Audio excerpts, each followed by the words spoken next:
नमस्कार प्रेक्षक हो, आचार्य 90 FM यो ऑन रेडिओमध्ये मी तेजस्विनी आपलं मनपूर्वक स्वागत करते.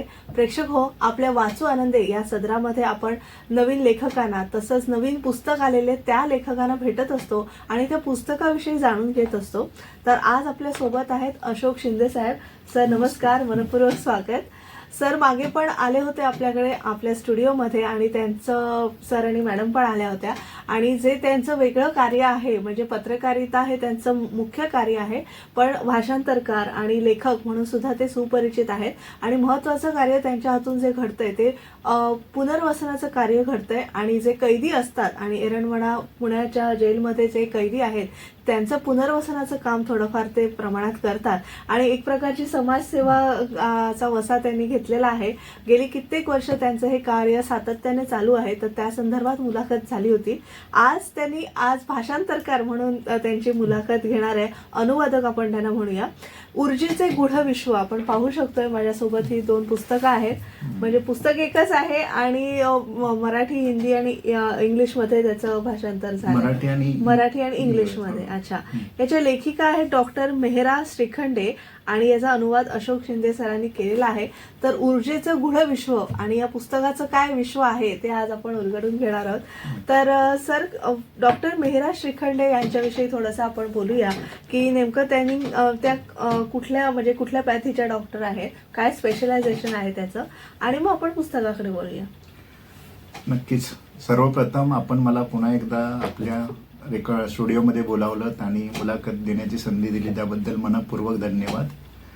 आणि आज विषय जो आहे आपला ऊर्जेचे गूढ विश्व, हे पुस्तक डॉक्टर मेहरा श्रीखंडे यांनी लिहिलेलं आहे. डॉक्टर मेहरा श्रीखंडे या पुण्यातील निगडी भागातल्या नेत्रतज्ञ आहेत. अच्छा. आणि हे वैद्यकीय सेवा करत असतानाच त्यांनी लेखनाची त्यांची जी आवड आहे ती जोपासली आणि वैद्यकीय अनुभवावर आधारित त्यांनी जे एखाद्या रुग्णाला मृत्यूपूर्वी जे अनुभव येतात त्यांचा अभ्यास करून यापूर्वी पॅरानॉर्मल एक्सपिरियन्सेस हे पुस्तक लिहिलंय. त्याचं त्यांनी अतिंद्रिय अनुभव या नावाने मराठीमध्ये सुद्धा ते पुस्तक आलेलं आहे. तर एखाद्या रुग्णाला शेवटच्या क्षणी काय जाणवतं, त्याच्या भावना काय असतात याचं त्यात वर्णन आहे.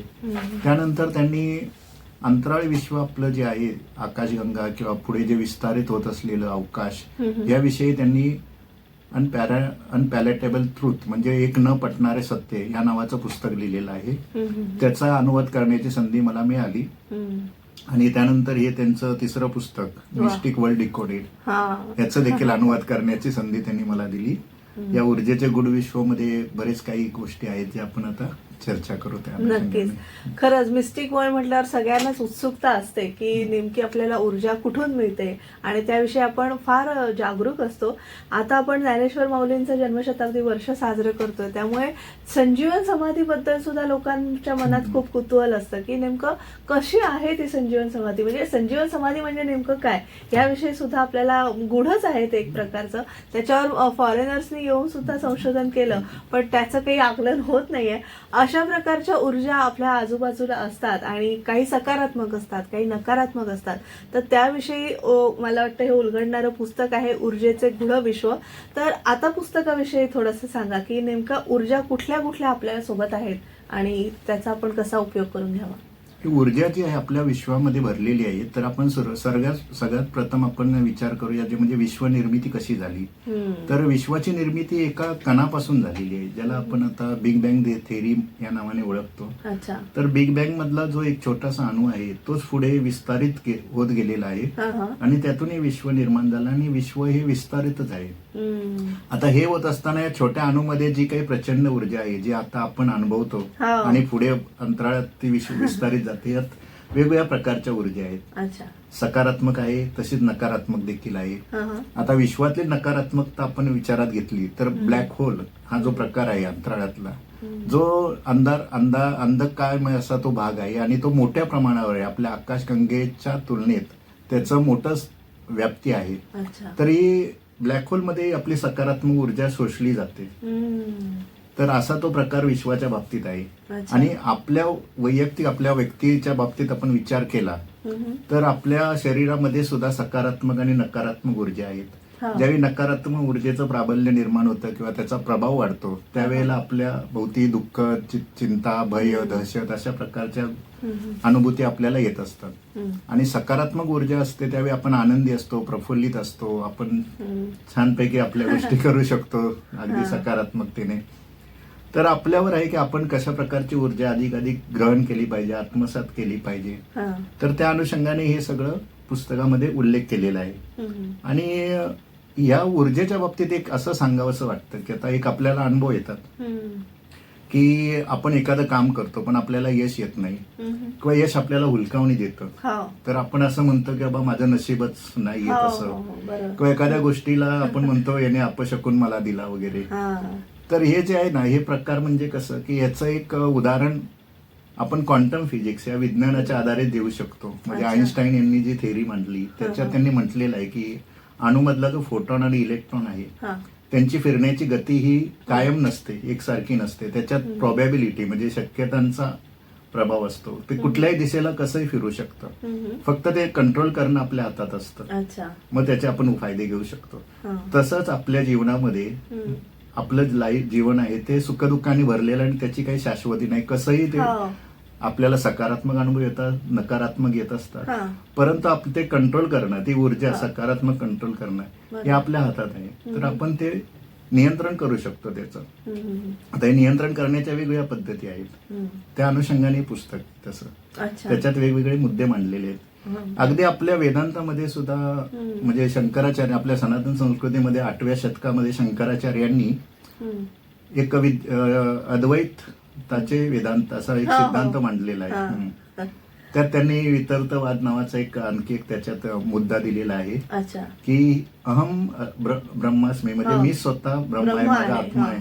आत्मा हेच ब्रह्म आहे आणि माझं अस्तित्व हेच ऊर्जामय आहे आणि हे सगळं आभासी आहे. वितर्तवाद म्हणजे मी सगळं आभासी आहे हे त्यांनी त्यावेळी सांगून ठेवलंय. तर ती जी मांडणी आहे तीच आजच्या जगात आपल्याला उपयोगात येते आणि आपण त्याचं अनुभव घेऊ शकतो. त्यामुळे आपल्यातल्या स्वतःतल्या ऊर्जेला, आत्म्याला आपण ओळखलं पाहिजे आणि त्याच्या अनुषंगाने आपण त्याचं आपल्या जीवनावरचाच प्रभाव वाढवला पाहिजे. अशी सगळी एकंदरीत मांडणी त्याच्यामध्ये दिलेली आहे. आणि आता एक रिसेंटली उदाहरण द्यायचं झालं तर सकारात्मक आणि नकारात्मक गोष्टी कशा प्रभाव करतात. आता जे एक सिनेमा येऊन गेला ऋषभ शेट्टीचा कांतारा द लिजंड, त्यात एक कडापा आदिवासी नकारात्मकतेचे प्रतीक आहे, तर गुलिका देव आणि चामुंडा देवी सकारात्मक आहे.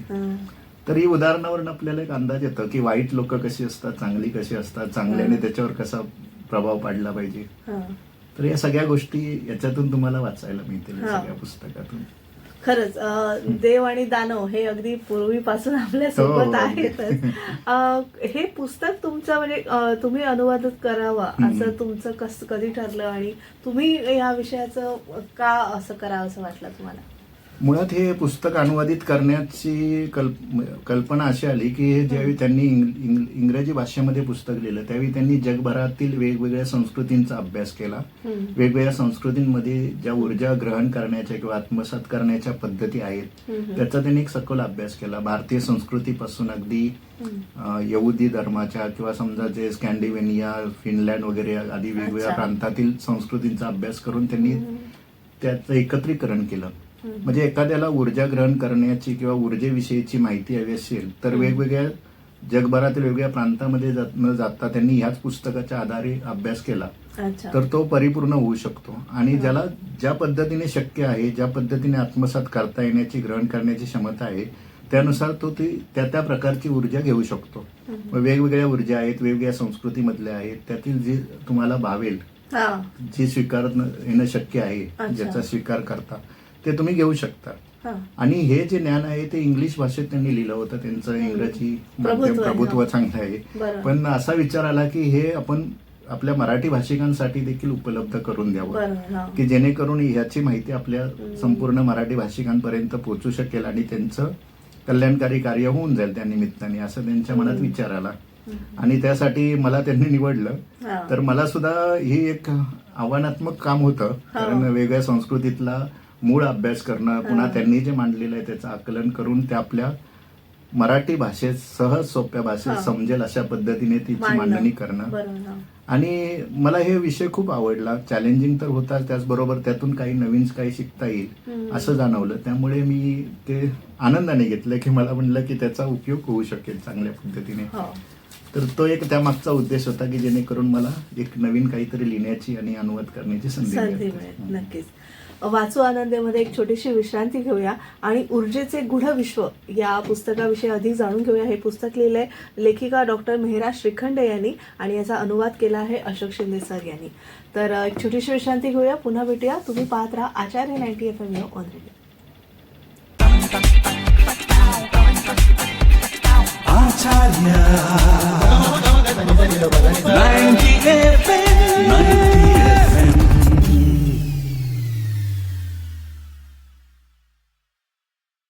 विश्रांतीनंतर तुम्हा सगळ्यांचं पुन्हा एकदा स्वागत. तुम्ही ऐकत आहात आचार्य 90 FM ऑन रेडिओ आणि आज आपण वाचू आनंद या सदरात अशोक शिंदे सरांना आमंत्रित केलं आहे.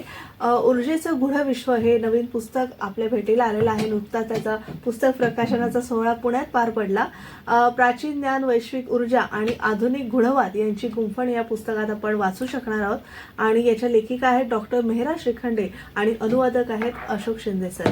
सर, आता सगळी जे पुस्तकातली जी सदरं आहेत, जी प्रकरणं आहेत, म्हणजे जी ऊर्जा कुठल्या कुठल्या पद्धतीने आपल्या भेटीला येऊ शकते किंवा मिळू शकते त्याविषयी थोडंसं सांगा. नक्कीच. आता ऊर्जेचे वेगवेगळे प्रकार आहेत. आता आपण आपल्या वैदिक संस्कृतीमध्ये काही उदाहरणं बघितली तर आपण एक मंत्राचं उदाहरण घेऊया. हा. मंत्र म्हणजे कसं की मनमुक्त करणारा ध्वनी. म्हणजे आता न्यूरो लिंग्विस्टिक प्रोग्राम NLP नावाचा एक प्रबंध लिहिला गेलेला आहे आणि त्यातून हे सिद्ध केलेलं आहे की मंत्राच्या उच्चाराने किंवा त्याच्या ध्वनीतील कंपनामुळे आपल्यावर सकारात्मक बदल होत असतात. आता ज्या वेळेला तुम्ही 11 वेळा मंत्र म्हणता किंवा जप करता त्यावेळी आपल्यातली नकारात्मकता दूर होते. त्यानंतर 40 दिवस जर तुम्ही मंत्र गेला तर आपल्या स्वभावामध्ये बदल होतो. त्यानंतर 120 दिवस जर मंत्र जप करत लागलो तर आपला स्वभावच पूर्णपणे बदलतो, म्हणजे व्यक्तिमत्व सुधारतं आपलं. तर असे मंत्राचे वेगवेगळे प्रकार आहेत ज्याच्या कंपनामुळे आणि त्याच्या लहरींमुळे आपल्यातलं व्यक्तिमत्व सुधारतं. आता महामृत्युंजय मंत्र आहे त्यामुळे आपल्यातली इम्युनिटी पॉवर वाढीस लागते आणि 20% प्रमाणात त्याचं भय कमी होतं. त्यानंतर आपण कृष्णाची बासरी प्रसिद्ध आहे. तर त्यातील कंपनामुळे पण आपल्यातली म्हणजे सकारात्मकता वाढीत लागते. ओम नमः शिवायमुळे आपल्याला निर्णय घेण्याची क्षमता वाढते. तर असे मंत्राचे जे उपयोग आहेत तेच या न्यूरो लिंग्विस्टिक प्रोग्रामने सिद्ध केलेले आहेत. म्हणजे शास्त्र सुद्धा हे सांगतं की मंत्र उच्चारामुळे आपल्यातले बदल होऊ शकतो, आपण आपल्यातले व्यक्तिमत्व बदलू शकतो. आता ह्याच मंत्रांना तुम्ही जर जर्मनिक नॉर्स भागामध्ये गेलात, म्हणजे कसं की फिनलँड असो किंवा स्कॅन्डिनेव्हिया, नॉर्वे, स्वीडन या भागामध्ये, आयर्लंड, तर तिथे त्याला ऋण म्हणून संबोधलं जातं. म्हणजे मंत्र जसेच्या तसे नाहीत परंतु त्याच्यात थोडेफार बदल आहेत, पण तिथे ते ऋण या नावाने ओळखले जातात. तर त्याच्यातही प्रकार आहेत, म्हणजे फेऊ, उर्ज, अल्फा वेव, रायडो, इसा असे वेगवेगळे प्रकार आहेत. ते एल्डर फुर्त्रिक नावाच्या शास्त्रज्ञाने ते वर्गीकरण त्याचं केलेलं आहे. त्याच्यात त्यांनी 24 प्रकारचे संच तयार केलेले आहेत मंत्राचे, जसं आपण म्हणू शकतो तसे ऋणांचे. तर ऋण जे आहे त्या ऋण मधून आपण सकारात्मक ऊर्जा घेऊ शकतो आणि त्यांनी 8 आठवड्यानंतरचे ते सकारात्मकतेचे बदल त्याच्यात त्यांनी प्रूव्ह केलेले आहे. तर हे त्यांचं झालं याच्याबद्दलचं, म्हणजे ऋणांबद्दलचं. त्यानंतर दुसरं यहुदी धर्मामध्ये आपण गेलो तर तिथे वेगवेगळे राफेल, गॅब्रियल, त्यानंतर मायकल नावाचे देवदूत आहेत. त्यांनी सुद्धा अशा प्रकारे प्रार्थनांचे उच्चारण केल्यानंतर आपल्याला प्रकाश, संरक्षण, उपचार असे याचे परिणाम मिळत असल्याचे त्यांनी सांगितलेले आहे, म्हणजे उच्चाराच्या बाबतीमध्ये. आणि हे आपण वेगवेगळ्या पद्धतीने अनुभव पण घेत असतो आपल्या ह्याच्यात. कबाला नावाचं एक शास्त्र आहे यहुदी धर्मामध्ये.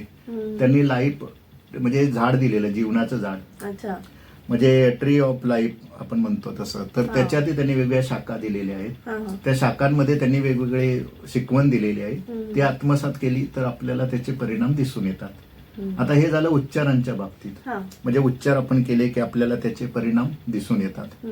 तसंच आपण सुगंधाच्या बाबतीत म्हणू शकतो हा. की त्याची कशी ऊर्जा येऊ शकते. आता अरोमा थेरपी आपल्याला माहिती हा. आहे, त्यातून आपल्याला वेगळे सुगंध अनुभवता येतात आणि आपल्यात लगेच त्याचे बदल घडून येतात. तर इंग्लंडमध्ये डॉक्टर बाक म्हणून एक जण आहेत, त्यांनी ते संशोधन केलेलं आहे. त्यांनी 1930 साली हे संशोधन केलं आणि त्यांच्याच नावाने ती थेरपी प्रकाशित आहे, डॉक्टर बाक फ्लावर थेरपी म्हणून. बरं. तर त्याच्यात त्यांनी 38 फुलांचे एसेन्स म्हणजे सार त्यांनी दिलेले आहेत की कोणत्या फुलाचे कसे सार घेतल्यानंतर आपल्याला त्याच्यात चांगली ऊर्जा मिळू शकतं, आल्हाददायक, त्यानंतर आपल्यातली भीती कमी होणं, आनंद वाटणं, त्यानंतर उत्साह येणं, अशा वेगवेगळ्या प्रकारच्या आहेत. आपली भय चिंता मुक्त होणं, असे त्यामध्ये वेगवेगळे प्रकार त्यांनी दिलेले आहेत. तर आणि त्यानंतर दुसरं आपण विचारात घेतलं की नाद चिकित्सा म्हणजे आवाजाने सुद्धा आपल्यावर परिणाम होतात. समजा तुम्ही दुःखी असाल, चिंताग्रस्त आहात, तर तुम्ही भैरवी राग ऐका, मल्हार राग ऐका, दीपक ऐका, यमक ऐका, असे वेगवेगळे तोडी ऐका. शास्त्रीय संगीतातील हे राग ऐकले तर आपल्यातील ते बदल दूर म्हणजे सकारात्मक बदल आपल्याला दिसून येऊ शकतात. आता तशाच काही म्युझिक थेरपी पण आता निघालेली आहेत पाश्चात्य संस्कृतीत. तर त्या म्युझिक थेरपीच्या आधारे देखील तुम्ही ही ऊर्जा आत्मसात करू शकता. तर असं म्हणजे उच्चारातून, त्यानंतर सुगंधातून, त्याचबरोबर कंपनातून, आवाजातून आपण ही वेगवेगळ्या प्रकारची ऊर्जा घेऊ शकतो. असं त्यामध्ये या सगळ्या पुस्तकामध्ये त्याचे उल्लेख केलेले आहेत. आणि त्यानंतर येतो तो म्हणजे स्पर्शातून सुद्धा आपले उपचार बरे होतात. आता स्पर्शातून कसे उपचार होतात, आपण रेकी जे शास्त्र आहे, तर रेकीच्या शास्त्रातून आपण ती ऊर्जा आत्मसात करू शकतो. म्हणजे रेकी आपला देणारा जो रेकी असतो त्याच्यात ती ऊर्जा असते, ती तो आपल्याला पास ऑन करतो. तर रेकीचे क्लासेस वगैरे आता हल्ली दिसून येतात, किंवा पूर्वी देखील आपण काही कथांमध्ये ऐकलेलं आहे. समजा येशू ख्रिस्त रेकी देत असे, किंवा साईबाबा म्हणा, किंवा काही संत पुरुष त्यांच्या स्पर्शाने आपल्यामध्ये ऊर्जा येते. ती ऊर्जा येते म्हणजेच ती आपल्याला ते त्यांच्यातील ऊर्जा आपल्याकडे पास ऑन करतात, त्याला रेकी म्हणतात. आता हे शास्त्र जपानमध्ये सुद्धा आहे. जपानी मंडळी सुद्धा की म्हणून असतं त्यांच्या म्हणजे ऊर्जा, त्यांच्यातला शब्द, त्यातून ती ऊर्जा देत असतात आपल्याला. पुन्हा जे आपण आराधना करतो किंवा आता कुंडलीने जागरूक करणं, हे सुद्धा ऊर्जेचा संचय वाढवणारी गोष्ट आहे. कुंडली म्हणजे आपण अध्यात्मातून आत्म्याशी आणि ईश्वराची नातं जोडत असतो. आता त्यातून आपण आपल्या शरीरातील ऊर्जेला ओळखून तिचं सर्वोच्च पातळीवर तिला आणून आपल्यामध्ये ते बदल घडवत असतो.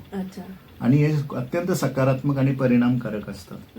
आता हा जो ऊर्जा घेण्याचा भाग आहे, कुंडलीनी जागृत करणं किंवा तप करणं, तपश्चर्या करणं, आजच्या दैनंदिन आयुष्यात आपल्याला जमत नाही पूर्वी. परंतु जे साधू संत होते किंवा साधू आपण म्हणतो ऋषी मुनी वगैरे हिमालयात जाऊन तपश्चर्या करत असत, तर ते गोष्ट खरी आहे. कारण तपश्चर्या केल्यानंतर त्यांच्यातील जी एनर्जी असते ती एका सर्वोच्च पातळीवर जाते. त्यानंतर त्यांना हे भौतिक सुख वगैरे काही त्याच्यात स्वारस्य वाटत नाही, इतकी ती अनुभूती त्यांना मिळत असते. म्हणजे त्यांचं ईश्वराशी नातं जोडलं जातं आणि त्यांना हे सगळं म्हणजे मोहमाया याच्या पलीकडे जाऊन ते सुखाची अनुभूती त्यांना मिळते. पण आपल्याला आता ही अनुभूती घेण्यासाठी हिमालयात जाऊन तपश्चर्या करण्याची गरज नाही, तर आपण आपल्या लेवलवर ते करू शकतो आणि ईश्वराची नातं तसं नातं जोडू शकतो. आणि ईश्वर म्हणा किंवा महादेव, आपल्या देवानंतर महादेवाला आपण मानतो.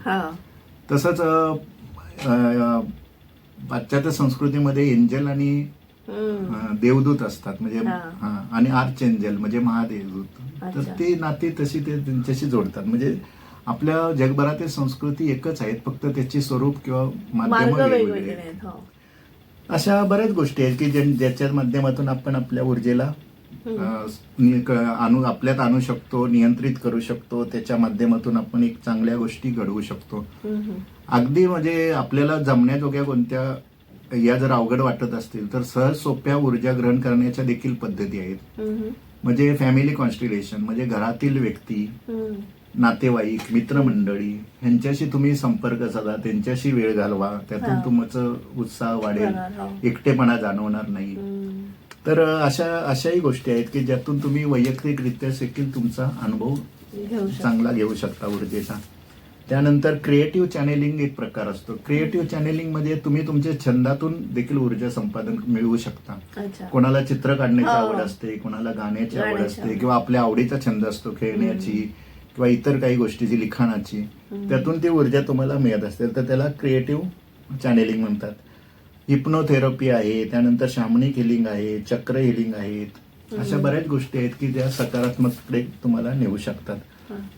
तर हे जे सगळे प्रकार आहेत त्याच्यात बरेचसे प्रकार आहेत जगभरातील, त्याचंही संकलन आहे. तर अशा वेगवेगळ्या प्रकारातून आपण ज्या ऊर्जा ग्रहण करू शकतो त्याचा एक आढावा या पुस्तकामध्ये घेतलेला आहे त्याच्यामध्ये. आता जे आपले प्रेक्षक किंवा जे सगळे पुस्तक घेतील आणि ते वाचतील तर त्यांना नेमकं काय त्याचा फायदा होईल असं तुम्हाला वाटतं? म्हणजे जे कुठल्याही पुस्तक- गोष्टीचा आपण हो, म्हणतो ना हो, हो, की काहीतरी उपयोग कसा आपल्याला होऊ शकतो. उपयोग झाला पाहिजे तर त्याविषयी थोडंसं. नक्कीच. एक गोष्ट लक्षात ठेवली पाहिजे आपण की आपली भाषा जी आली ते नंतर अवगत आली, परंतु ऊर्जा ही सगळ्यात आपली संवादाची माध्यम होतं, संवादाचं माध्यम. म्हणजे ज्यावेळी हे विश्व अस्तित्वात आलं त्यावेळी स्पर्शातून आपण आपलं संभाषण किंवा आपण संवाद साधत होतो. म्हणजे विश्वाची पहिली भाषा ही ऊर्जा आहे. आता उदाहरण द्यायचं तर आईचा वात्सल्याचं भाव, स्पर्श, त्यानंतर सूर्यापासून आपल्याला मिळणारी उष्णता त्याची ऊर्जा, हवेपासून मिळणारा श्वास, आल्हाददायक हवा, उष्ण हवा, जसं आपण म्हणजे वेगवेगळ्या हवेचे प्रकारातून अनुभवतो तसं. तर या विश्वातले वेगवेगळे जे घटक आहेत त्यांच्यापासून आपल्याला जी ऊर्जा मिळते तर त्या ऊर्जेतून आपण अनुभव घेत असतो, अनुभूती घेत असतो, एक सकारात्मकता अनुभवत असतो. त्यानंतर कधी कधी ज्यावेळी विश्वातली ऊर्जा वेगळं स्वरूप धारण करते, रौद्र रूप धारण करते, ते सुद्धा आपल्याला भयावह वाटतं.